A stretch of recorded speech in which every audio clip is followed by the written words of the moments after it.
E a convite dele eu vim aqui hoje contar um pouquinho da minha história pra vocês. Eu vou falar pouco, vou tentar abreviar a história, porque é longa, são 5 anos, então se eu fosse ficar aqui contando tudo bem detalhado, eu iria ficar bastante tempo. Mas eu vou contar um pouquinho pra vocês de como tudo aconteceu, da história, né, dentro dessa profissão, que não é fácil, nunca foi, até hoje não é. Então eu vim contar um pouquinho pra vocês, espero muito que vocês gostem, espero que seja como uma inspiração pra vocês, como eu já tive outras profissionais como inspiração. Espero muito que minha história inspire vocês de alguma forma. Eu tô na área já fazem mais ou menos 25 anos. E eu lembro que no início eu fazia sobrancelha da minha prima, fazia sobrancelha da minha mãe, da minha irmã, mas não era nada como uma profissão. Até então eu tava me descobrindo, eu precisava saber o que eu queria. Aí eu comecei assim, fazendo da minha família. Eu acho que grande parte das meninas começam assim. Comecei, né, desse jeito. Eu já tinha meu filho. Quando eu comecei a fazer sobrancelha, meu filho tinha meses. E teve um dia que eu fui fazer da minha prima e falei assim, vou tirar uma foto e vou postar no Facebook. Tirei uma foto e postei no meu Facebook. Depois dali as pessoas ficaram, quanto que você cobra? Faz a minha. Aí eu ficava assim, meu Deus, como é que eu vou fazer? Eu não sei fazer sobrancelha. Eu não sei nem quanto cobrar. Aí eu falava pra pessoa assim, R$5, é R$5 que eu cobro. Na época eu não sabia nem usar renda.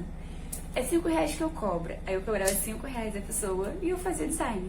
Comecei com uma pinça, não tinha escovinha, passava algodão no lugar da escovinha, gilete e água, um potinho com água. Ou seja, eu comecei do zero. E aí foi se encaminhando, fiz um curso de design, continuei fazendo aqui da minha mãe, da minha prima, não tinha clientes, não tinha lugar para atender. Uma vez ou outra alguém me mandava uma mensagem, por conta da foto do Facebook, mandava uma mensagem perguntando se eu podia fazer a sobrancelha dela.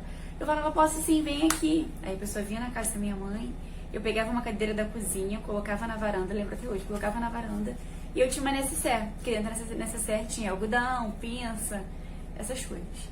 E não era nada profissional, eu ficava, ai meu Deus, eu preciso arrumar um trabalho pra mim, Comecei a trabalhar numa loja. Nessa loja, quando eu trabalhei, eu ficava, é meu primeiro e meu último emprego, eu não aceito mais isso pra mim. Então, desde ali, eu realmente decidi só fazer sobrancelha. Fiquei 4 meses nessa loja, foi uma experiência assim necessária, que eu acredito que tudo que acontece na nossa vida tem um propósito, uma experiência necessária pra eu realmente me descobrir. Depois dali, eu me dediquei a fazer sobrancelha, eu fiz outro curso e fiquei fazendo sobrancelha de algumas pessoas. Até então, eu atendia na casa da minha mãe, mas eu não tinha cliente, tinha mês que eu atendia uma pessoa, tinha época que eu atendia 2 pessoas em 15 dias, e isso desanimou demais. Passando dali, eu fui atendendo a domicílio. Eu falei assim, eu preciso de cliente. Aí eu comecei a falar que eu estava atendendo a domicílio. Nessa época eu já cobrava R$10 de design, então eu cobrava R$10 de design, mas eu não cobrava passagem pra ir até a pessoa. Por quê? Porque minha vontade de ter cliente era tão grande que eu falava assim, tudo bem ficar sem o dinheiro, pelo menos eu vou lá e vou fazer a sobrancelha da pessoa, a pessoa vai gostar, eu vou ficar indo. E assim ia. Eu não tinha, gente, nenhum lucro, porque o dinheiro que eu tinha, eu pagava passagem pra poder ir e pra poder voltar da casa da pessoa. E assim foi passando um tempo. Depois, né, por conta do meu filho, ficou muito difícil a locomoção de ir até a casa da pessoa. Aí eu decidi atender só na casa da minha mãe, que era onde eu sempre atendi. Botei uma poltrona na varanda, peguei uma fruteira antes da minha mãe. Falei, mãe, vou pegar essa fruteira aqui. Peguei uma fruteira, coloquei na varanda e coloquei um borrifador, algodão, pinça, escovinha e ali eu ia atendendo. No início, a rena, gente, só Deus sabe como é que ficava aquilo. Eu falava, meu Deus, a rena ficou verde. Por que essa rena ficou verde? Eu ficava desesperada.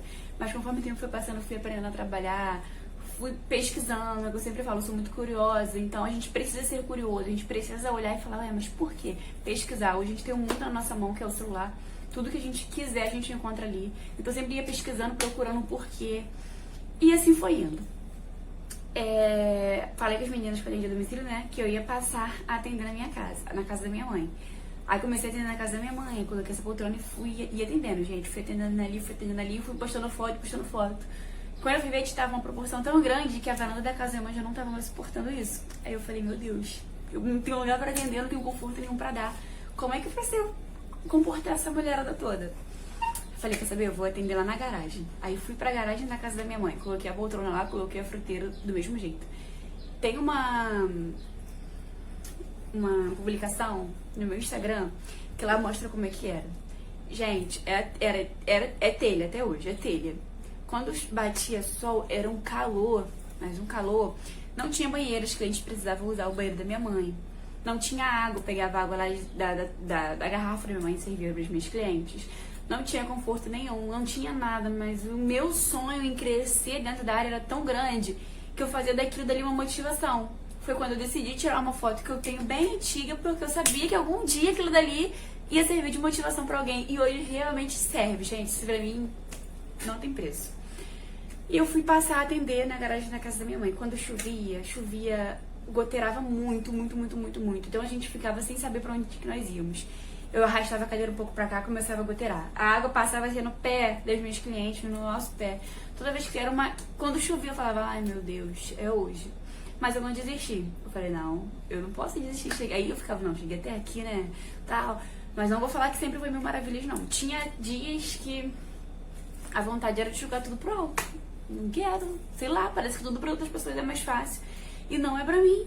É normal a gente ter essas crises que a gente tem. Eu falava, não é possível. Pra todo mundo dar certo, é pra mim não dá. Mas depois eu respirava fundo. Graças a Deus eu tenho uma família que me apoia 100%. Conversavam comigo, eu ficava mais tranquila. Então, não, realmente, é só uma fase, vai passar. Então eu fiquei nisso dentro de uns 3 anos, né, trabalhando dessa forma. Não vou chegar pra vocês e vou falar que minha agenda sempre foi lotada, não. Como eu falei, tinha época que eu atendia uma cliente por mês. Tinha dias que eu passava 15 dias sem atender uma cliente. Hoje, graças a Deus, eu preciso recusar clientes por não ter mais horário vago. Então, assim, tudo é um processo. Depois de atender na varanda, eu trabalho com a minha irmã. Minha irmã manicure. Aí eu falei pra ela assim, vamos fazer um salão pra gente? Vamos fazer um espacinho pra gente trabalhar? Ela, vamos. Aí fizemos. Com 1 ano, eu já vi que aquilo ali tava pequeno pra mim. Expandi mais um pouco. Então é onde hoje eu atualmente atendo. E assim, foi o resumo do resumo. Mas se eu chegar pra vocês e falarem, ai, foi fácil. Não, é tranquilo, não é. Gente, não é. É o que eu falo para os meus alunos do curso. Eu não posso chegar e falar assim, vai ser fácil, vai lá, você vai conseguir. Não, não vai ser fácil. É difícil. Tem dias que a gente tem vontade de desistir de tudo, jogar tudo pro alto, achar que aquilo dele não é pra gente. É difícil você ter que lidar com a falta de clientes, é difícil você se sentir inferior. Mas é uma coisa que eu sempre bato na tecla. Você tem que acreditar em você mesmo. Não adianta vir outras pessoas falarem, não, eu acredito em você. Se você não acredita em você, não adianta. É preciso ter fé. Porque se eu tivesse desistido lá atrás de tudo que aconteceu, de tudo que eu passei lá atrás, se eu tivesse desistido lá atrás, hoje eu não estaria aqui contando o que eu tô contando pra vocês. Então, assim, pra mim é uma satisfação muito grande poder compartilhar, poder ajudar outras pessoas. Porque eu falo, gente, se eu conseguir, qualquer outra pessoa consegue. Porque pra mim também não foi fácil. Eu comecei do zero. Eu sei que é muito ruim, né? A gente olha pra outras pessoas assim, pra outros profissionais e pensa, poxa, ela já tá lá na frente. Poxa, como eu queria também.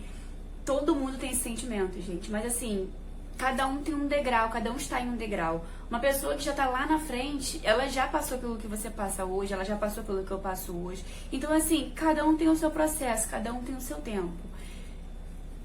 Tô aqui pra dizer que vale a pena insistir no nosso sonho. Ser embaixadora da DL dele.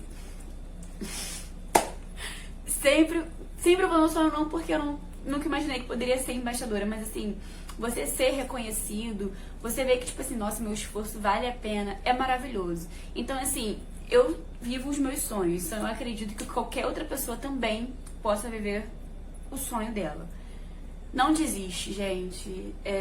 Eu acredito que a DL dele tá fazendo esse quadro com o intuito muito em ajudar outras pessoas que, sabe, tá no início, sabe, precisa ver a vida de uma outra pessoa, precisa ver uma história de superação. Pra, tipo assim, poxa, que legal, né? Me motivou. Quando eu tava no meu início, eu via muito os antes e depois de outras pessoas, e isso me motivava demais. Eu falava, poxa, eu acredito que um dia eu também vá conseguir. E assim, conseguir, gente. Não é impossível, mas também não é uma coisa muito fácil. Mas eu acredito que a fé que a gente tem, eu acredito que a força de vontade, o sonho que a gente carrega dentro da gente é uma coisa que ninguém pode tomar. Eu queria ficar falando muito aqui, mas eu não posso. Então é isso. Espero muito que vocês tenham gostado. Pretendo poder falar um pouco mais, né, em um outro vídeo. E é isso. Espero que vocês gostem. Qualquer coisa podem me chamar, se quiserem saber de uma coisinha a mais que eu não tenha dito. E tô aqui, tá bom? Beijo, fiquem com Deus.